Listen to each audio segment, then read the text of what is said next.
বন্ধু তারেক রহমান দেশে ফিরে যে বলল, আই হ্যাভ এ প্ল্যান। কি প্ল্যান করলো? দুইটা প্ল্যান করছে। কি কি? বাংলাদেশের মানুষ ফ্রি পেতে খুব পছন্দ করে, তাই তার প্রথম প্ল্যান ফ্যামিলি কার্ড আর কৃষি কার্ড। আর কি?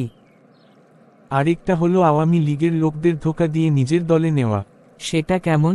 তাদের বোঝাচ্ছে আমরা ক্ষমতায় গেলে হাসিনাকে ফিরিয়ে আনব। এখানে ধোকার কি হলো? 17 বছর যার জন্য দেশ ছাড়া ছিল, তার মা দিনের পর দিন অসুস্থ অবস্থায় জেল খেটেছে।